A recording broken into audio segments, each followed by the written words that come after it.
Saat terlibat dalam film A Business Proposal, Abizar secara terbuka mengaku bahwa ia tidak menonton versi drama Korea yang diadaptasi dari webtoon tersebut. Ketika mendapat kritik karena tidak menonton drama Korea Business Proposal, Abizar justru menanggapi dengan menyindir bahwa pecinta drakor fans fanatik. Sikap Abizar berujung kurang baik, menyebabkan film A Business Proposal yang mulai tayang pada Kamis 6 Februari 2025 mengalami minimnya jumlah penonton. Reaksi publik pun bermunculan, banyak yang menyoroti masa depan karir Abizar di industri perfilman Indonesia. Nasib Abizar di dunia hiburan dibongkar sang ibunda Umi Pipik. Hal itu diungkap melalui akun media sosial @umipipik. Dalam unggahannya, Umi Pipik pasang badan untuk sang putra yang kini sedang banjir kritikan dari publik imbas perannya di film A Business Proposal. Umi Pipik membeberkan bahwa Abizar Al-Ghifari masih memiliki puluhan kontrak film. Umi Pipik menyebut Abizar kini sudah menandatangani 10 judul film yang akan segera dilakukan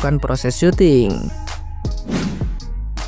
Diketahui, film A Business Proposal tayang di bioskop pada 6 Februari 2025. Jumlah penonton di hari pertama film yang dibintangi Abizar dan Ariel Tatum ini hanya berhasil menjual lebih dari 6.000 tiket. Berdasarkan data penjualan tiket pada hari pertama, film A Business Proposal masih tertinggal jauh dibandingkan film lain yang sedang tayang di bioskop. Minimnya jumlah penonton A Business Proposal diduga berkaitan dengan pernyataan kontroversial yang dilontarkan oleh Abizar. Sebagai pemeran utama, Abizar mengungkapkan bahwa ia tidak menonton versi asli drakor A Business Proposal dengan alasan ingin membangun karakter sendiri. Komentar tersebut menuai kritik dari fans drama aslinya, bahkan memicu seruan boikot terhadap film ini. Meski begitu, baik Abizar maupun rumah produksi Falcon Pictures telah menyampaikan permintaan maaf terkait kontroversi yang terjadi.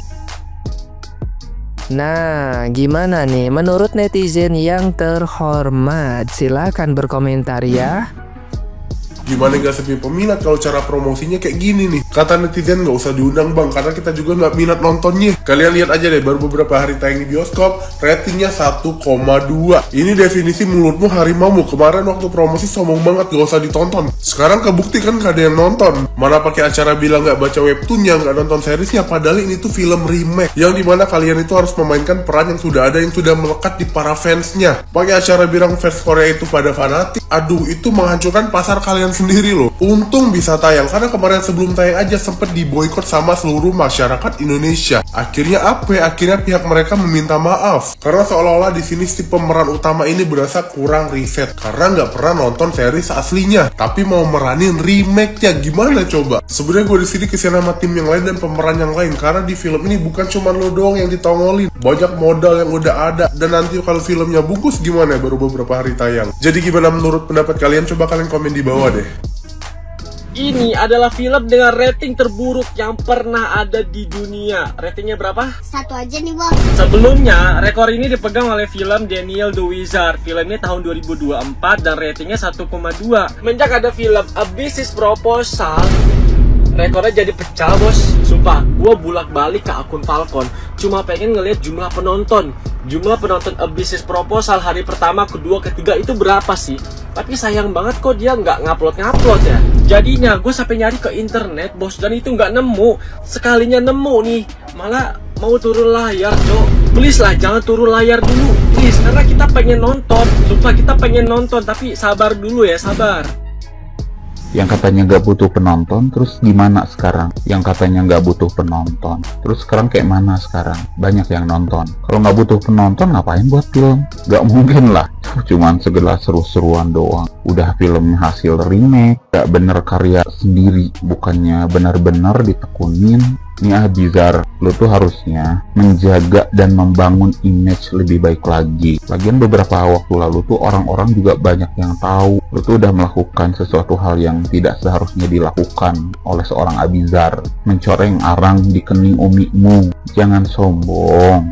Jaga dong kehormatanmu, image-mu, image umimu. Kamu kan bukan orang atau anak yang biasa-biasa aja gitu. Anak dari seorang pendakwah loh. Dan di video yang aku stitch itu aku melihat ekspresi wajah Ariel Tatum itu beda antara ekspresi dan hatinya. Potensi banget deh setelah ini gak bakal ada PH yang mau nawarin main film lagi. Banyak loh orang yang pengen ada di posisi lu, yang punya privilege besar. Sumpah deh, gue nggak ngerti orang-orang kayak gini tuh ya, yang hidup di lingkungan yang terjaga, lingkungan yang agamis, orang tua yang agamis. Gak cuman dia aja gitu, banyak. Dan kenapa sih agak agak nyeleneh ya. Kalau misalkan contoh kayak gue yang gak hidup di lingkungan yang agamis, keluarga biasa-biasa aja, it's okay. Dia ini loh, lingkungannya kan positif, keluarganya positif, terpandang, terhormat. Sadar gak sih dengan kesombongan lo itu malah merusak citra dan image baik lo? Tebak perasaan anak Bijar sekarang setelah film terbarunya Bisnis Proposal mendapatkan rating 1,2.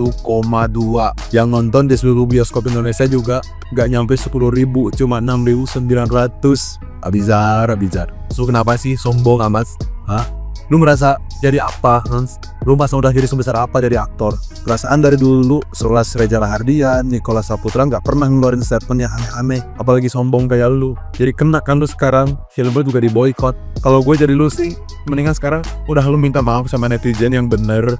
Kalau bisa nangis lu nangis, ya hormatin karir dulu. Udah tahu kan gimana kejamnya netizen Indonesia. Dan kayaknya setelah ini, para produser juga mikir 2 kali ya. Bahkan mungkin mikir beribu kali buat pakai lu lagi sebagai bintang filmnya. Film itu bisnis Abizar, ya. Meskipun filmnya bagus, tapi gak ada yang nonton, itu percuma. Lu bener-bener udah, gue gak habis pikir kenapa lo bisa ngeluarin statement seperti itu. Lu malah ngata-ngatain fans K-pop itu fanatik lah. Gue pasti tahu sebesar apa fans K-pop di Indonesia. Harusnya lu tuh pinter, baru tarik simpati mereka, biar mereka tuh mau nonton film lu. Kalau banyak yang nonton, filmnya sukses, lu sendiri yang untung. Kita itu cuma nonton Abizar. Kita itu ngeluarin duit buat nonton, lah lu dapat duit. Harus lu pintar dikit Abizar.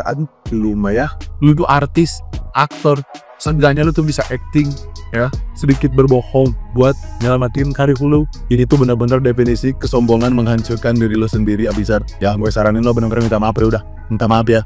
Jangan perpanjang lagi masalah ini, selamatin karir dulu Abizar. Kalau lu masih mau berkarir di dunia acting ya, kecuali memang kalau lu udah gak peduli, jadi terserah lu sih. Ini cuma saran dari gua ya.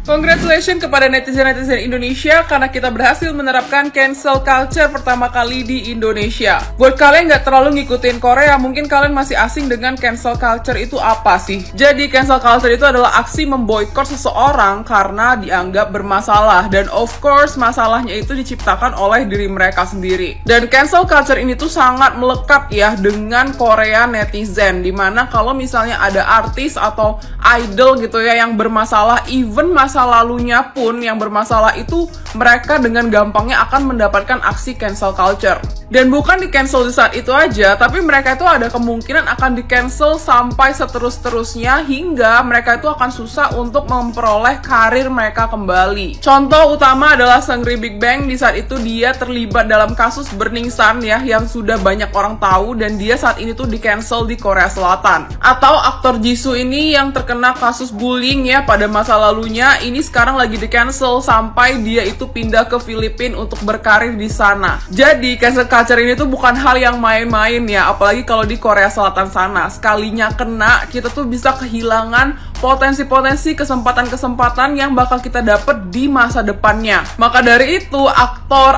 idol, aktris di sana itu sangat berhati-hati ya dalam bersikap, berbicara di depan publik gitu. Bahkan kehidupan pribadi mereka aja, mereka tuh sangat jaga banget gitu loh. Kayak misalnya soal dating lah, bahkan perselingkuhan pun itu bisa menyebabkan cancel culture guys di sana. Sedangkan di Indonesia aja orang yang udah selingkuh, narkoboy gitu kan, kayak attitude-nya kurang banget, itu masih bisa tampil di TV, dipanggil kemana-mana. Itu berkebalikan banget sama Korea Selatan. Tapi menurut aku sih ini sangat bagus untuk diterapkan di Indonesia ya, biar aktor-aktor, aktris, siapapun itu public figure lebih bisa menjaga sikap dan cara mereka berbicara gitu di depan publik. Biar nggak ada Abizar-Abizar lainnya di Indonesia ini.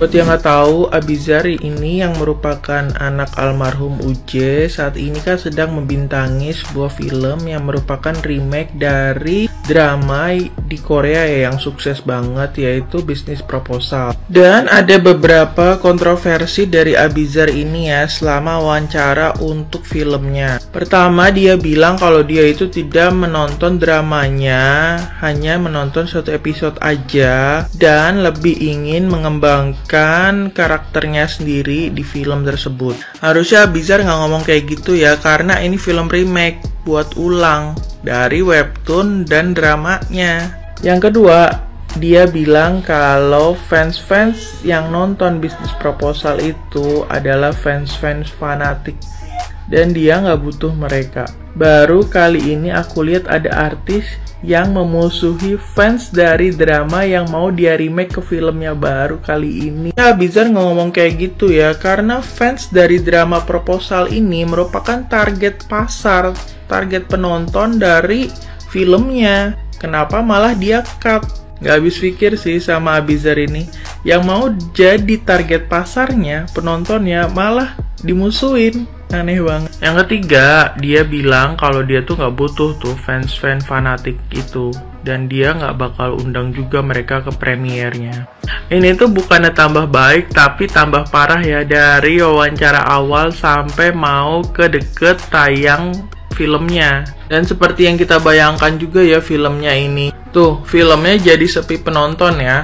Mungkin Abizar di sini lupa ya kalau dia itu bekerja ya sebagai seniman atau artis yang membintangi sebuah film. Yang di belakangnya itu ada kru, ada rumah produksi, ada artis-artis lain. Dan akibat dari tindakannya ini, film Business Proposal itu hari pertama cuman meraup 10.035 orang. Ini pelajaran ya buat Abizar sebagai artis ya, karena dia sudah berkecimpung di dunia artisan. Harusnya dia tahu ya bagaimana menarik pasar ketika film ataupun dramanya sudah mau tayang.